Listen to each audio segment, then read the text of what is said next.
transformando em semente, e essas sementes é que vão brotar para virar as nossas histórias. Então, é muito complicado falar para um público aqui tão diverso, né? Falar sobre de onde vêm as histórias que a gente escreve, o que compõe o nosso fazer literário, porque é muita coisa. Eu trabalhei como roteirista de TV na época que vocês eram crianças e assistiam o Bambalalão.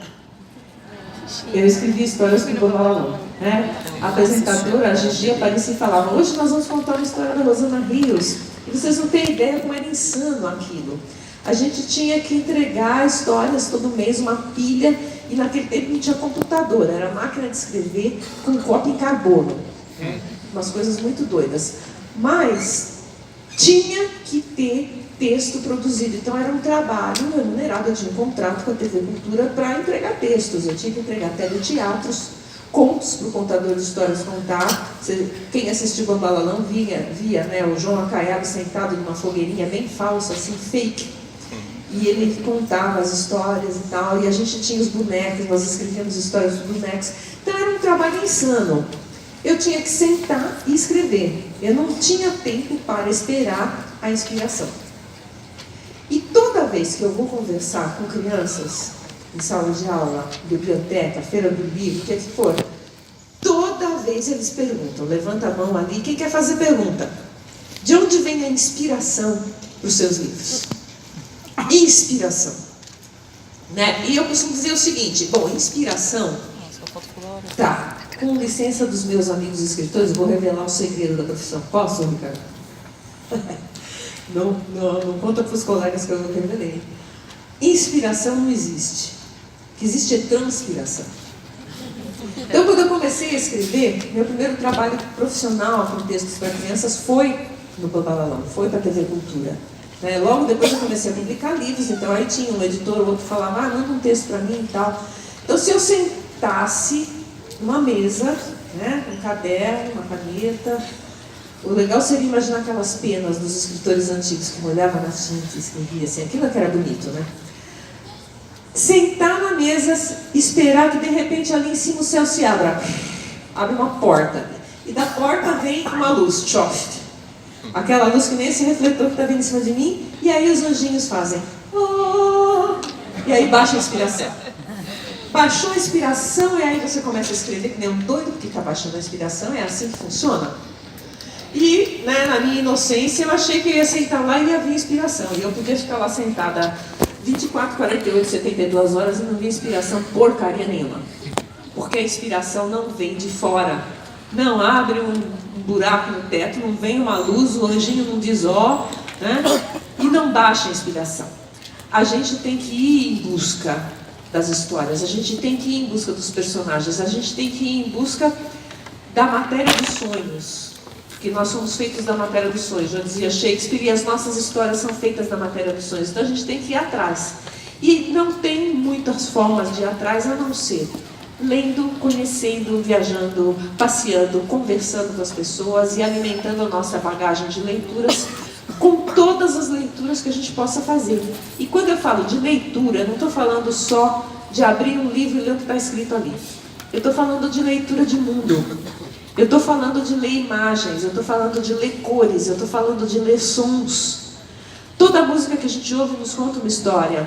Todo quadro que a gente vê numa parede nos conta uma história. Às vezes não precisa nem ser um quadro numa parede. Você está passando na rua, tem um muro com umas manchas ali, você para, uau, ali tem uma baleia. Não, ali tem um dragão. Eu tenho um livro que nasceu porque eu estava no ponto do ônibus, esperando o ônibus, olhei para o céu, estava no frio do cão, eu estava com um agasalho um pouco adequado para aquele frio, ventava, e tinha nuvens no céu. E o vento batia e as nuvens mudavam de forma. E eu olhei ali numa nuvem e eu vi um dragão. Falei, olha, já sei por que dizem que não existem dragões, os dragões estão todos nas nuvens. E aí nasceu o meu livro 7 Perguntas para um Dragão. Né? Que eu peguei e criei um personagem, não sou eu, é um garoto, um guri que está ali no ponto do ônibus com um agasalho tão fraquinho que nem o meu, esperando a condução, e ele viu um dragão em cima das nuvens. Então vejam, é daí que vem. Não é inspiração, é a gente estar aberto para ver tudo que está ao nosso redor e de repente aquelas coisas todas que estão ao nosso redor vão ser as sementinhas para as nossas histórias né? Sejam lá manchas na parede, nuvens mudando de forma, livros que a gente leu, gibi que a gente leu, uma música que a gente ouviu, um quadro na parede.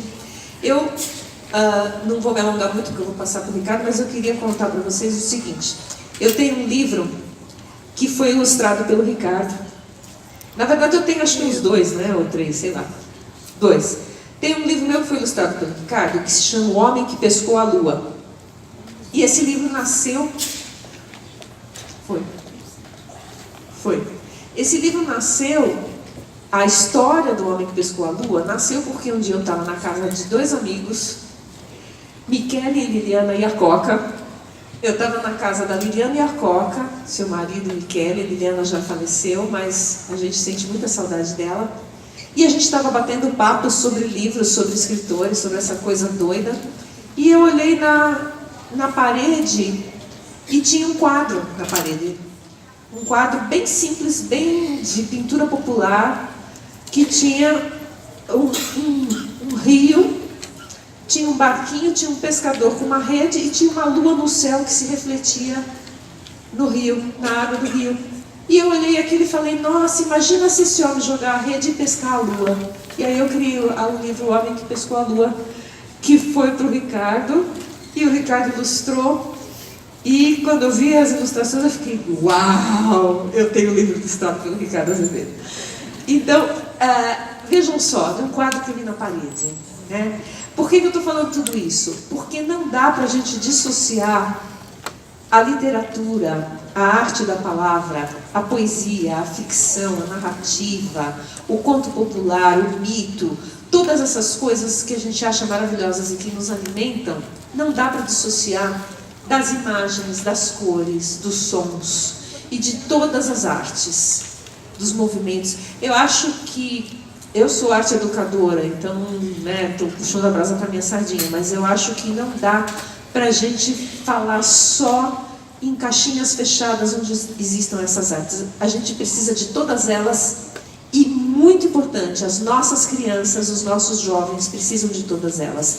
As artes estão todas juntas e estão todas ao nosso redor, e quanto mais a gente conseguir dar acesso às nossas crianças, a todas as formas de arte, a todos os tipos de livro, mais ricos eles serão. Então, é por aí o nosso trabalho, é por aí teu trabalho. Eu preciso disso, eu preciso dessas coisas. E não vai abrir buraco no céu, não vão os anjinhos falar, né? Mas a inspiração, se vocês querem chamar de inspiração, está ao nosso redor o tempo todo. E uma das coisas que vocês, com a Academia Estudantil de Letras, estão fazendo é colocar essas coisas ao alcance dos nossos alunos. Então, senhores e senhoras educadores, é emocionante estar aqui, conferir o trabalho de vocês e poder conversar com vocês, porque vocês estão fazendo a diferença. Obrigada.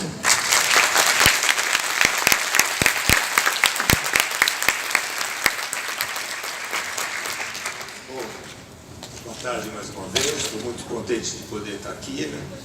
Queria cumprimentar a todos, queria cumprimentar também os estudantes, eu não sei onde é que eles estão, mas o que fizeram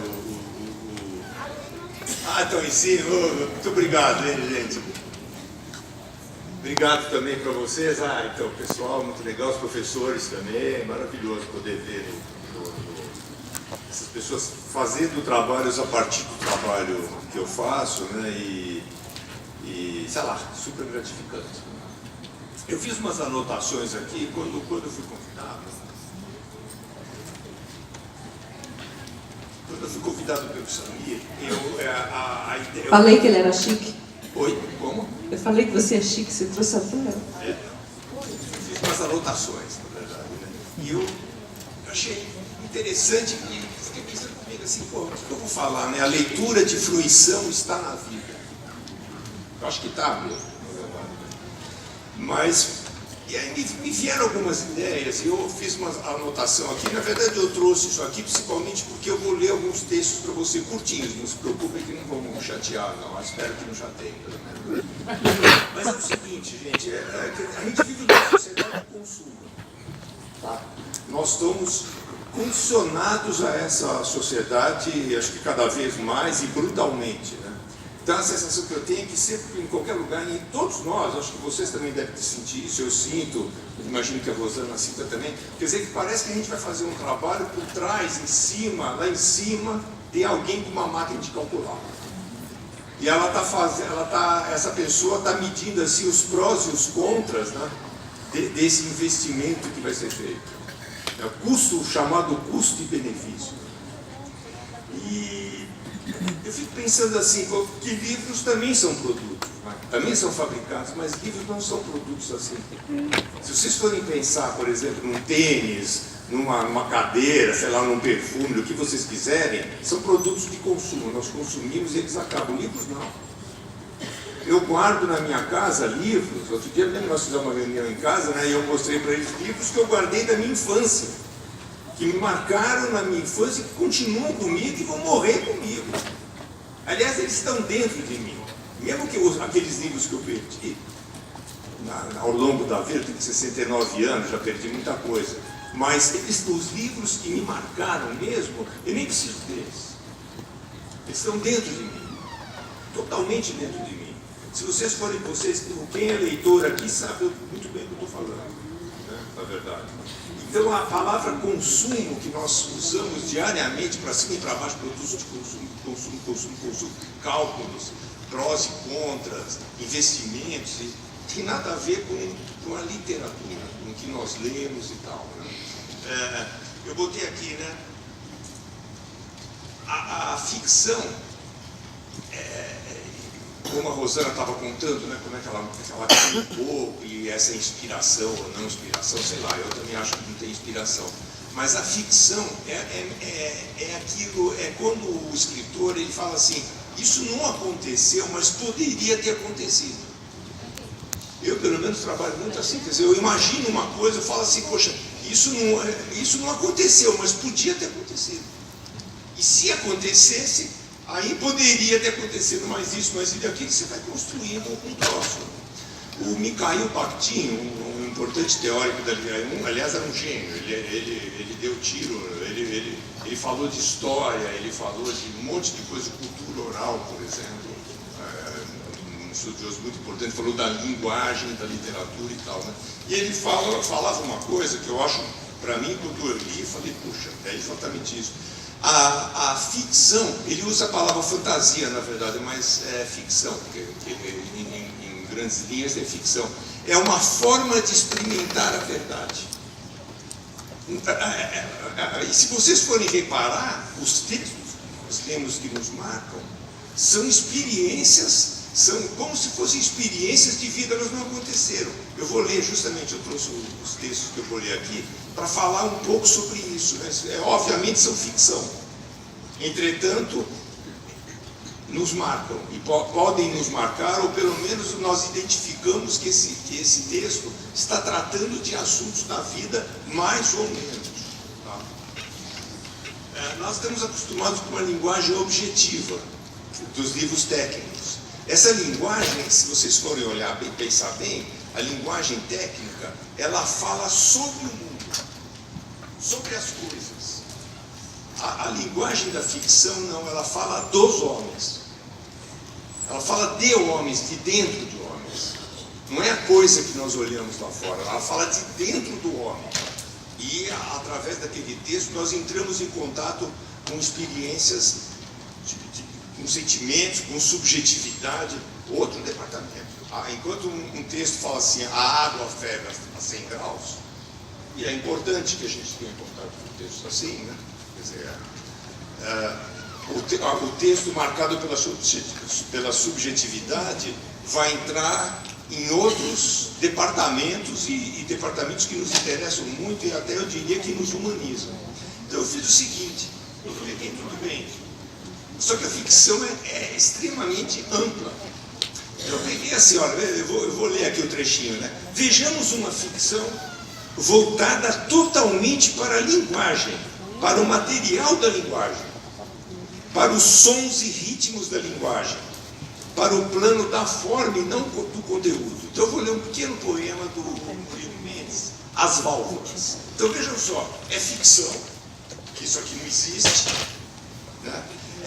E ao mesmo tempo, esse cara está usando a linguagem num plano totalmente da forma mesmo. Tá? É como se a linguagem fosse um material, como se ela fosse uma tinta e ele está pintando. Tá? Então veja só, as válvulas da válvula, as válvulas da vulva, as válvulas da viola, as válvulas do vulgo, as válvulas do povo, as válvulas do polvo, as válvulas da valsa, as válvulas da viúva. Você fala, ok, o que é isso? É uma experimentação com a linguagem. Se vocês pegarem, por exemplo, de prosa, de repente vocês vão encontrar no meio de uma descrição, diluidamente, ritmos que são esses ritmos que ele está mexendo com força, digamos assim. Então, olha que interessante, quer dizer, o escritor e o leitor, é bom que ele saiba disso, né? Ele pode entrar em contato com um texto que não quer significar nada. Ele não está nem aí para ser um significado, alguém vai fazer uma interpretação profunda desse texto. Murilo Mendes ia rir lá no túmulo dele, ia dar risada. Não é para interpretar, é apenas para entrar em contato com a linguagem vista como um material.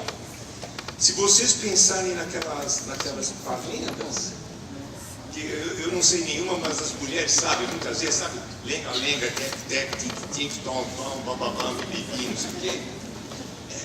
As parlendas são a linguagem usada como material.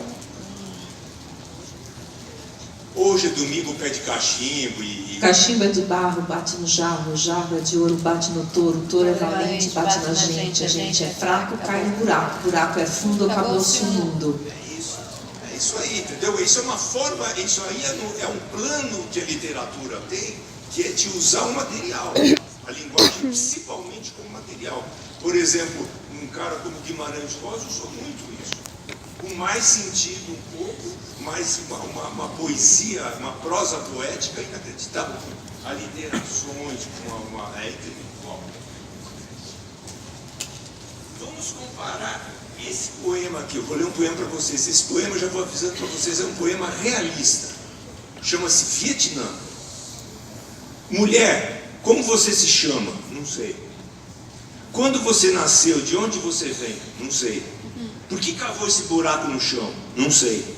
Desde quando você está escondida? Não sei. Por que mordeu minha mão? Não sei. Não sabe que a gente não vai te fazer mal nenhum? Não, não sei. De que lado você está? Não sei. É guerra, você tem que escolher. Não sei. Tua aldeia ainda existe? Não sei. Esses são seus filhos? São.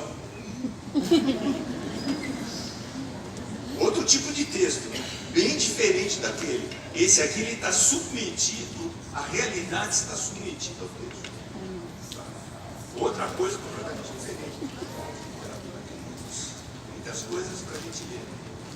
Vejam como esse poema, uma ficção realista, isso é uma anotação que eu fiz sobre o poema de cima, né? Vejam como esse poema, uma ficção realista, é uma forma de experimentar a verdade da guerra, do sofrimento, da violência, dos sentimentos humanos. Como o Bakhtin falou lá atrás, né? A literatura é uma forma de experimentar a verdade. A prova dessa está aqui já, a prova disso está aqui.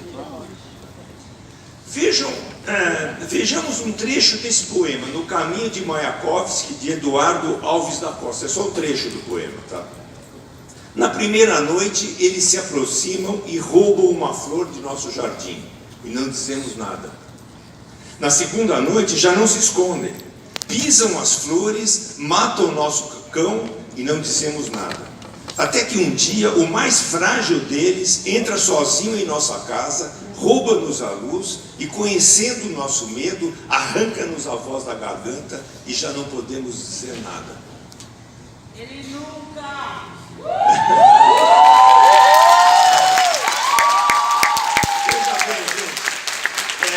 Que jardim é esse, né? Então eu fiz umas perguntas aqui. Vejam que nesse caso estamos diante de um texto que diz uma coisa para dizer outra. O Vietnã não. O Vietnã estava dizendo uma coisa para dizer aquela coisa, exatamente, sem tirar nem pôr. Esse aqui não, veja só. Estamos redescrevendo ditaduras. Estamos falando de corrupção? Estamos redescrevendo traficantes de drogas? Estamos usando outras palavras para falar de uma doença como câncer ou AIDS? Trata-se de um texto metonímico, né? Eu acho que ele é metonímico, pelo menos, porque as figuras remetem para uma figura, para uma referência que nós identificamos claramente. Esse jardim pode ser várias coisas, mas não pode ser infinitas coisas. Pode ser algumas coisas. Para alguém que está doente, pode representar uma doença. Para alguém que está submetido a uma violência, pode representar essa violência. Então, vejam só, eu mostrei primeiro um texto marcado pelo material, não tem absolutamente nada, mas é rico e faz parte da literatura. Eu tentei mostrar um texto que é realista, tá?